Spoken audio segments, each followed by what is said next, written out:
se honra con la presencia de todas y todos ustedes en el ciclo de conferencias Doctora Consuelo Sirvent Gutiérrez, Premio Universidad Nacional en el área de docencia en Ciencias Sociales 2024. Perspectivas académicas.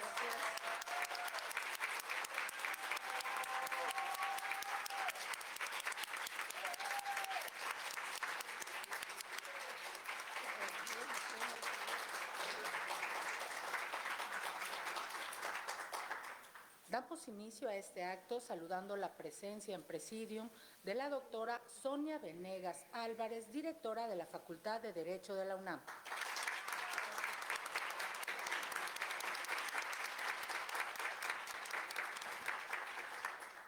Doctor Fernando Rafael Castañeda Sabido, director general de Asuntos del Personal Académico de la UNAM.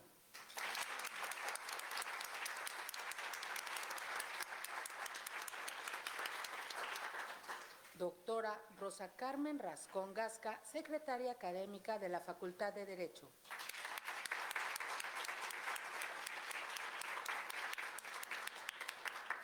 Maestra Angélica Elizabeth Cuevas Martínez, jefa de personal académico, funcionarios y confianza de la Facultad de Derecho.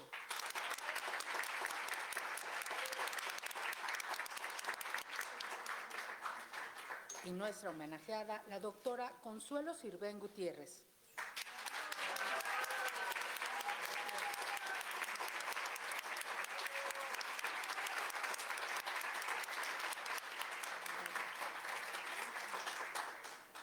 Destacamos la presencia de autoridades universitarias, presidentes y presidentas de colegios de profesoras y profesores, así como docentes y estudiantes. A continuación recibiremos el mensaje de la doctora Sonia Venegas Álvarez, directora de nuestra facultad.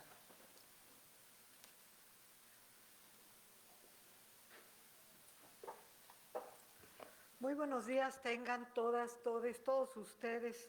Antes que nada, me permito saludar con mucho respeto y cordialidad a quienes me acompañan en el presidium, a la doctora Consuelo Sirvent, directora del Seminario de Derecho Romano e Historia del Derecho, destacada catedrática de esta facultad, al doctor Fernando Castañeda, director general de Asuntos del Personal Académico de la UNAM, de igual manera la secretaria académica, doctora Rosa Carmen Rascón, y a la jefa de personal, maestra Angélica Cuevas. También con mucho afecto a las y los docentes que acompañan en este acto, diría, académico festivo, a la doctora Consuelo Sirvent, a las alumnas, alumnes y alumnos. Me honra profundamente darles la bienvenida a este ciclo de conferencias titulado Doctora Consuelo Sirvent Gutiérrez, un merecido homenaje a una de las profesoras más queridas y emblemáticas de nuestra facultad. Quiero destacar que a través de este espacio no solo buscamos celebrar su brillante trayectoria académica, así como su invaluable legado en la formación de muchas generaciones de juristas, sino que también aspiramos a rendir tributo a un logro particularmente significativo: el haber sido recientemente recipiendaria del Premio Universidad Nacional 2024 en el área de docencia en Ciencias Sociales, convirtiéndose en la primera docente mujer de la Facultad de Derecho en recibir esta distinción.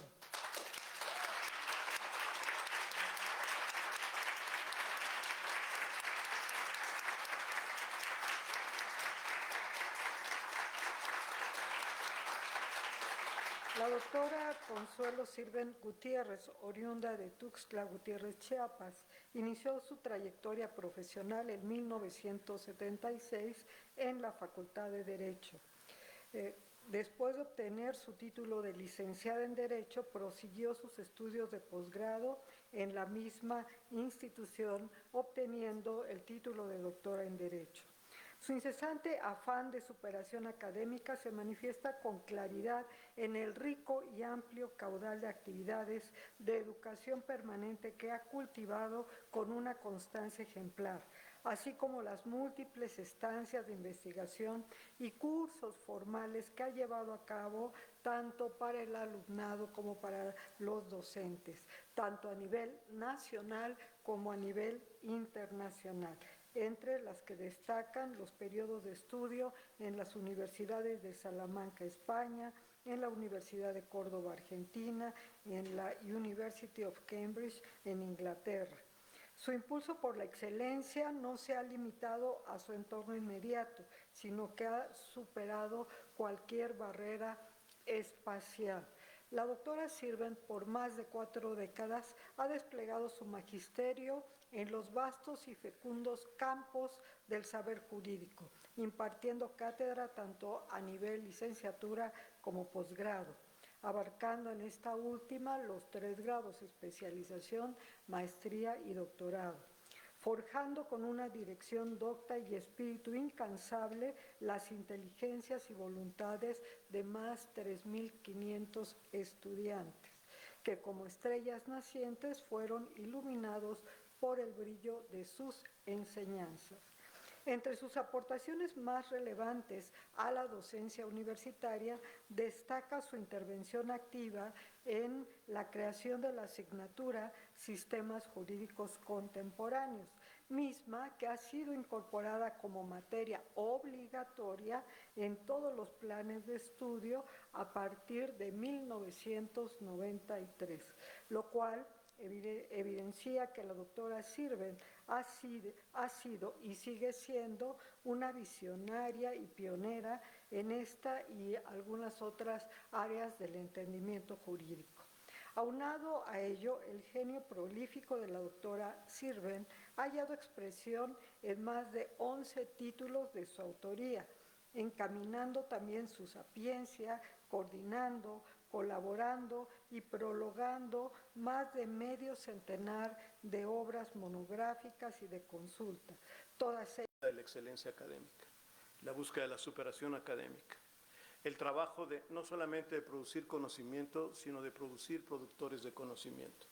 Y todo esto me parece que es fundamental y que es un momento clave. Cada año, como ustedes saben, nosotros, nuestro máximo reconocimiento son el Premio Universidad Nacional, que es el máximo reconocimiento que tenemos, y a los jóvenes les damos un estímulo que también es muy importante, que de alguna manera abren el camino para que posteriormente también sean Premio Universidad Nacional, que es el reconocimiento Distinción Universidad para jóvenes académicos.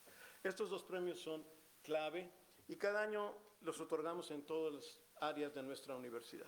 Hay Premio Universidad Nacional y reconocimiento en el área de las ciencias exactas, de las ciencias naturales, de las ciencias sociales, de las ciencias económico-administrativas, de las humanidades y de las artes.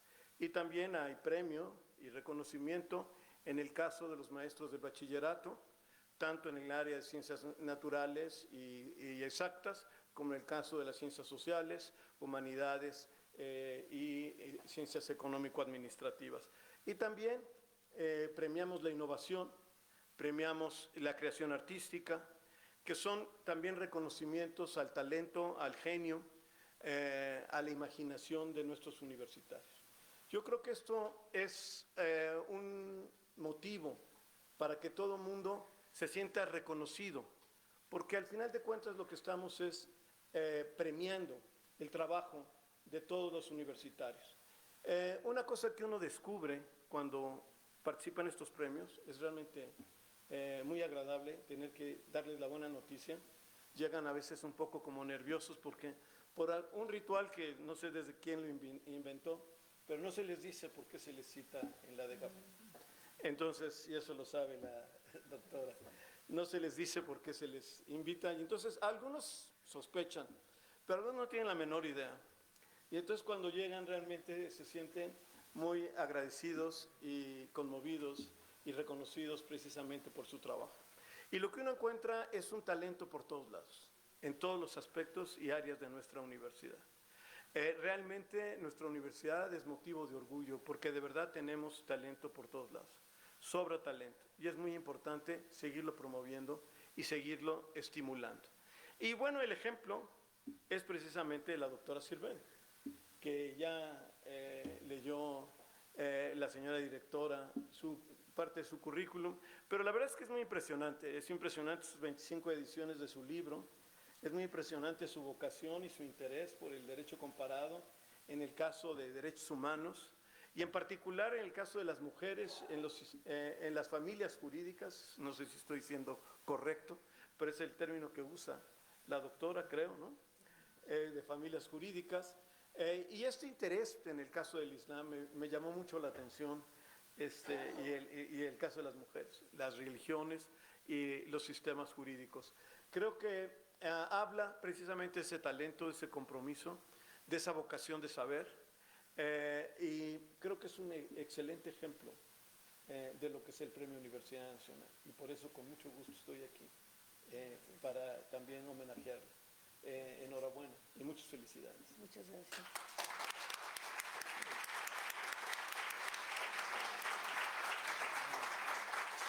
Muchas gracias.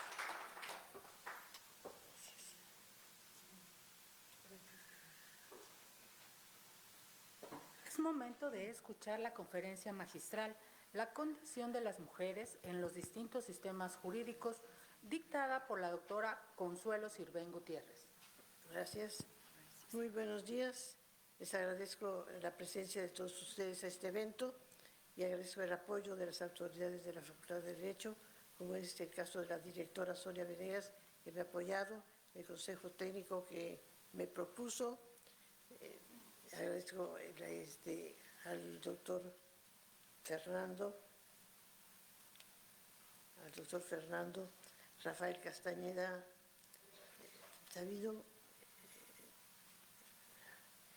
director de GAPA de la UNAM, y a todos ustedes el apoyo. Para mí es un honor haber recibido este premio Universidad Nacional y ser la primera mujer en haberlo recibido. Les iba a hablar de la situación de las mujeres en los diversos sistemas del mundo, pero me voy a referir más bien a las mujeres musulmanas y a las mujeres de la India, porque me llamó la atención dos prácticas que se llevan a cabo todavía en este siglo, que son terribles, muy bárbaras contra las mujeres, que las mutilan y las deforman, y todavía se lleva en algunos países. Entonces voy a hablar del lado vulnerable de los derechos humanos de género en Medio Oriente. Los derechos humanos representan conquistas de primer nivel que permiten el avance de la sociedad hacia un régimen de mayor libertad, justicia e igualdad. Desde que se legisló sobre ellos hasta el tiempo actual se han registrado avances, pero también estancamiento en lo que se refiere a los derechos de la mujer. Los orígenes religiosos de casi todas las culturas han limitado el acceso al derecho al género femenino. A lo largo de la historia, las conductas agresivas y prejuicios contra la mujer se han manifestado en varios planos del pensamiento religioso, filosófico y de las convicciones populares expresadas en los refranes y en la literatura. Si nos remontamos a la mitología griega, la curiosidad de una mujer fue la causa de todas las desgracias del ser humano. Esa mujer se llamaba Pandora. Según la leyenda, había un titán llamado Prometeo. Prometeo, en su deseo de ayudar a los humanos, tuvo conflictos con Zeus, que era el dios principal. Cuando se realizaban sacrificios de animales, la mejor parte era para los dioses. Y lo que sobraba para los hombres, Prometeo, para evitar esto, dividió un buey en dos partes. En una puso los huesos del animal y arriba puso grasita y carne. Y en otro puso toda la carne y lo tapó con la piel de animal. Dijo al dios que escogiera. El dios distraído escogió donde estaba la carnita y la grasa. Y cuando ya se fue el dios, descubrió que lo había engañado el titán. Entonces se enojó tanto que dijo que se iba a vengar de él, y aparte otra cosa hizo, Prometeo robó el fuego y se lo dio a los hombres. El dios principal que quiso vengarse de Prometeo y aparte hacer algo contra los humanos que le doliera a Prometeo.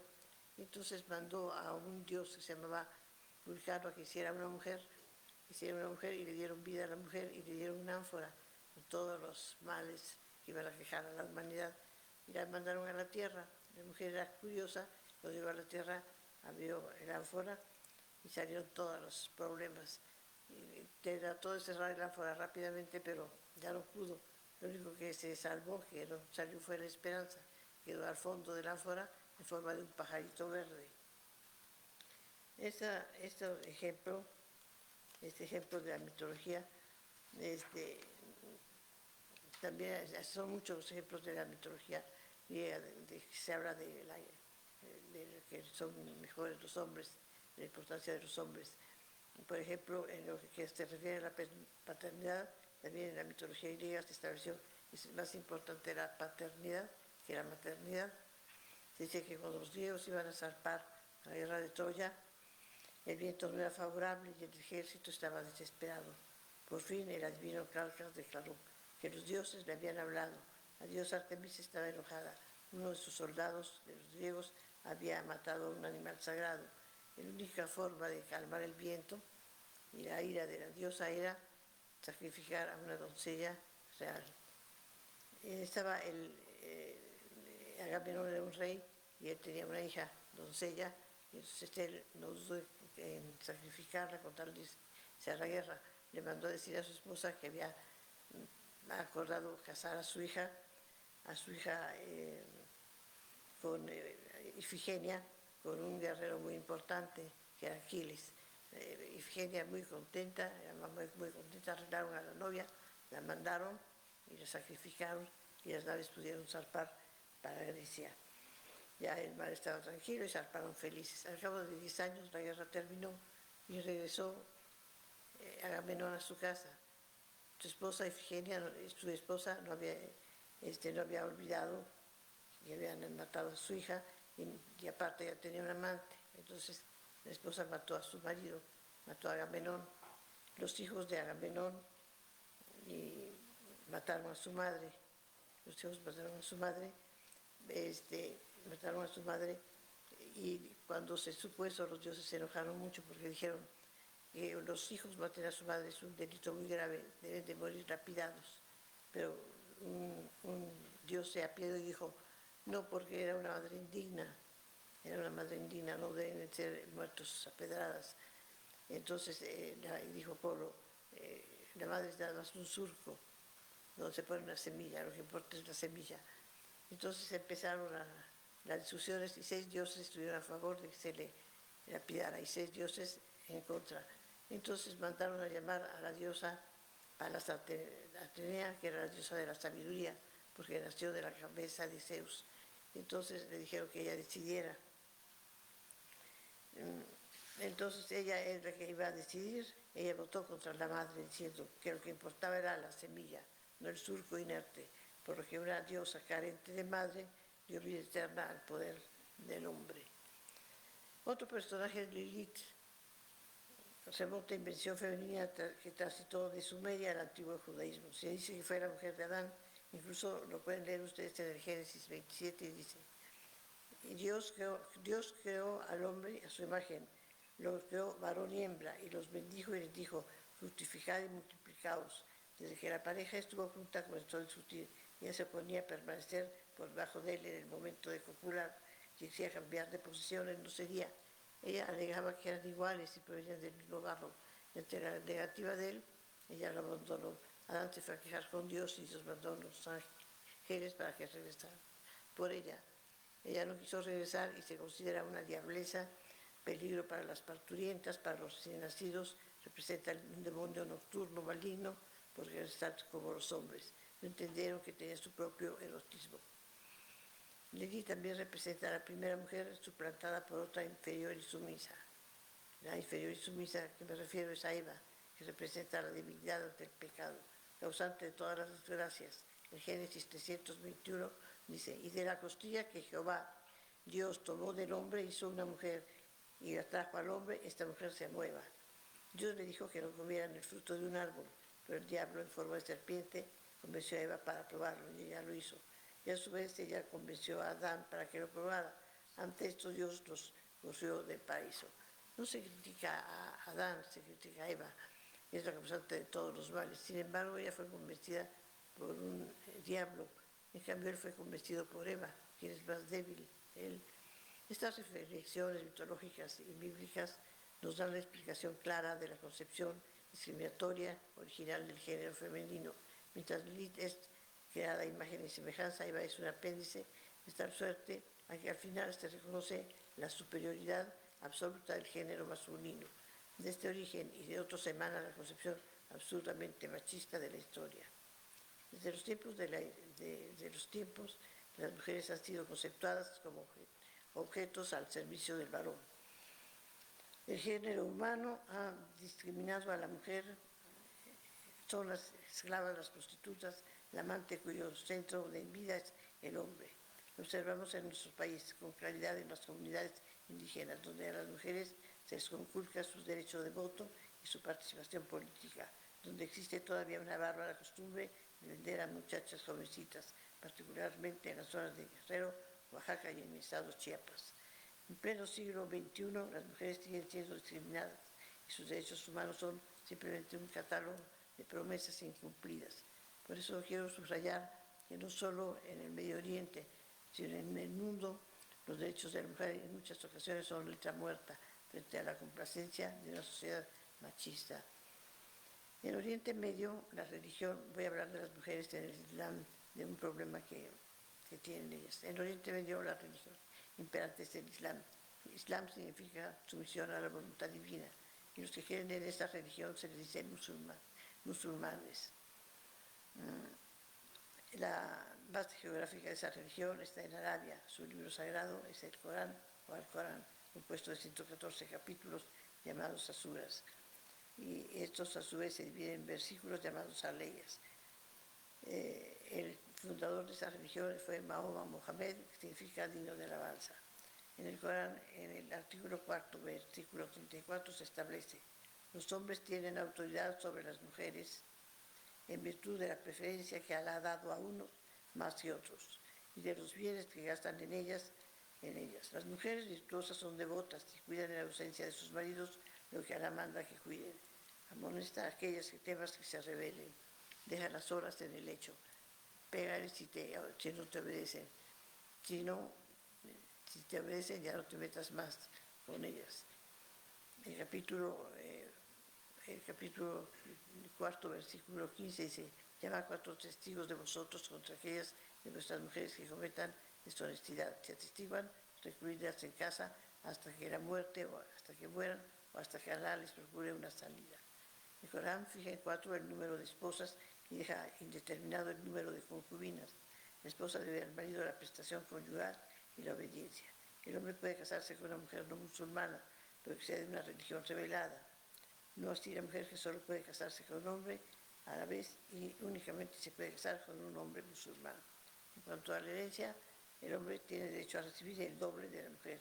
El testimonio de un hombre ante un tribunal tiene el doble de valor que el dicho de una mujer. El matrimonio puede ser disuelto por divorcio si el marido lo pide, aún sin causa justificada. En cambio, si la mujer lo pide, debe ser con motivos fundados, si no, no. Las relaciones sexuales fuera del matrimonio se castigan con penas muy severas, pero a las que se les aplica es a las mujeres. La mujer debe ir cubierta con burka, sayador o shilaba.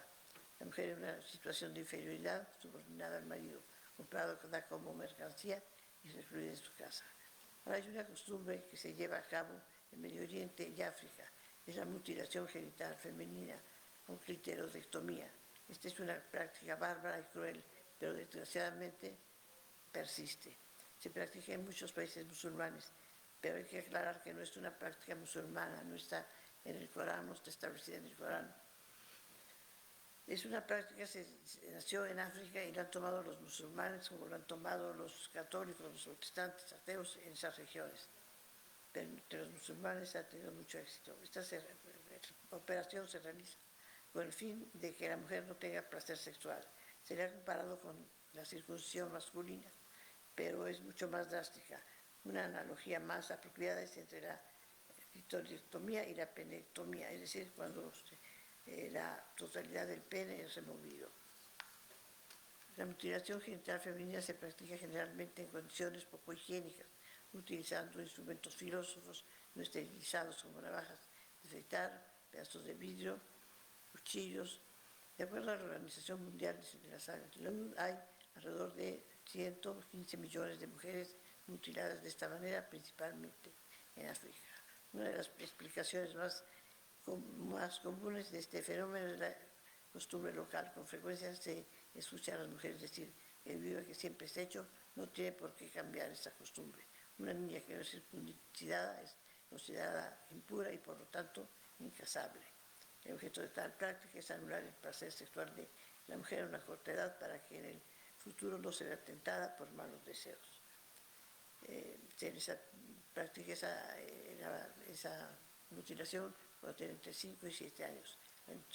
La mutilación genital tiene severas consecuencias físicas y mentales para las mujeres, pero la práctica está en la realidad en muchas sociedades que difícilmente puede cambiar. Son tantas las mujeres que sufren de esta mutilación que la Organización Mundial de la Salud prohibió que se hiciera esta operación en los centros de salud del Cairo, pero el resultado no fue muy benéfico porque se sigue aplicando, sigue haciendo en las casas con instrumentos no esterilizados y la mortalidad infantil femenina continúa. Otra cosa muy cruel es en la India. La mortalidad infantil femenina es mucho más elevada que la de los varones. La causa del infanticidio femenino. Cada año matan a 10.000 bebés únicamente por ser niñas. El gobierno tomó cartas en el asunto con la esperanza de acabar con este problema en 1992. Se implementó un programa llamado Programa de Cunas. Recibió este nombre debido a que se pusieron cunas fuera de las clínicas del Seguro Social, donde los recién nacidos no deseadas pudieran ser abandonadas en total anonimato, con la esperanza de que fueran adoptadas. Desgraciadamente, este programa no ha funcionado. Nadie quiere adoptar, ni mucho menos niñas. El problema es el tradicional sistema de casas, que en la ley ha desaparecido, pero que en la práctica continúa. Se sanciona convivir con alguien de quien se desconozcan sus antepasados por miedo a que se contaminen los rituales. Las creencias en la reencarnación significa que cualquier interferencia en el karma de una persona es peligroso. Por lo tanto, nadie quiere a los bebés abandonados. Desgraciadamente, el programa de cunas dejó de funcionar y para 1997 ninguna criatura fue depositada en las cunas, así es que los padres prefirieron abandonar a las niñas en cualquier parte por temor a que los vieran cerca de las cunas. En la India se dice que criar a una niña es tan inútil como regar la planta del vecino, ya que para casarse las mujeres necesitan una dote y dejan a sus familiares para servir a su esposo. El costo de criarla solo beneficia a un desconocido. Probablemente por eso a las niñas se les deja de amamantar antes que a los hermanos. Se les da menos comida y tienen una tasa más alta de desnutrición. Otro grave problema que queja a las mujeres de la India es que muchas mujeres mueren quemadas. La causa es que la dote fue muy reducida o no se pagó como se había convenido o el hombre es muy ambicioso. De acuerdo a las estadísticas de la ONU, alrededor de 7.000 jóvenes esposas indias son asesinadas cada año. Generalmente se les quema porque es más fácil. Las mujeres usan un traje que se llama sari, que es de una tela, una gasa inflamable. Entonces, los hombres es fácil prenderles un cigarro, un cerillo y clavarlas. Hay mujeres que no fueron quemadas, que quedaron todas desfiguradas y fueron llevadas a España, y entonces ahí se empezó a hablar de esto y a darlo a conocer a los medios de comunicación esa situación de las mujeres.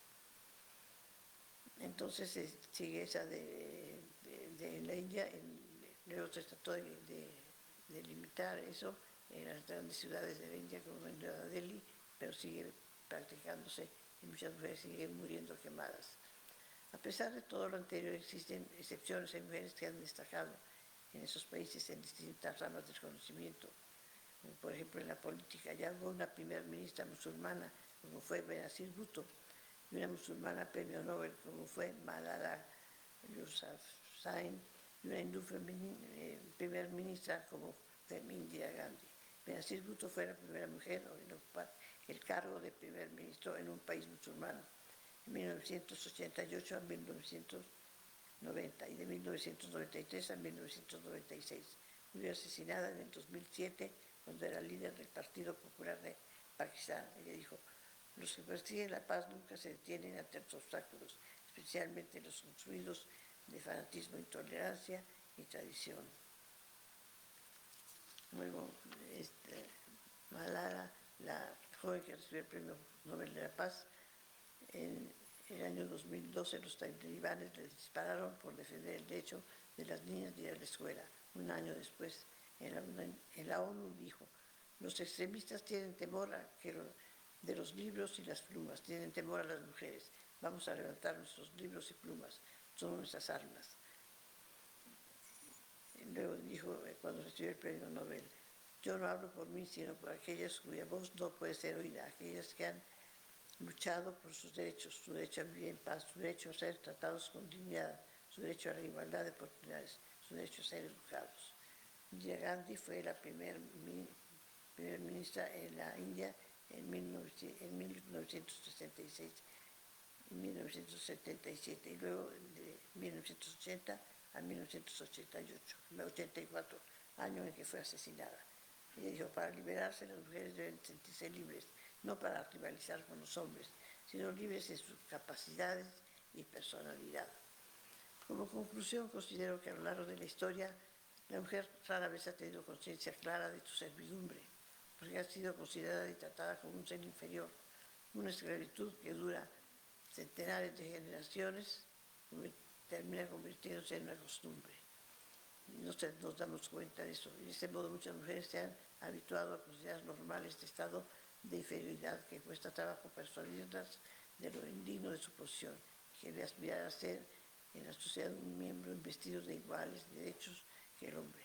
La lucha es larga y tiene que vincularse a las instituciones de enseñanza superior para reivindicar el papel de la mujer en la sociedad, no solo a través de las modificaciones y revisiones del marco jurídico, sino a través de la verdadera igualdad, pues las bárbaras prácticas como la heterodomía y el desfigurar a la mujer son un conflicto cultural que solo podrá ser combatido transformando la conciencia de los infractores, informando a la sociedad en general de estos hechos repugnantes que se siguen cometiendo por encima de la ley. Muchas gracias.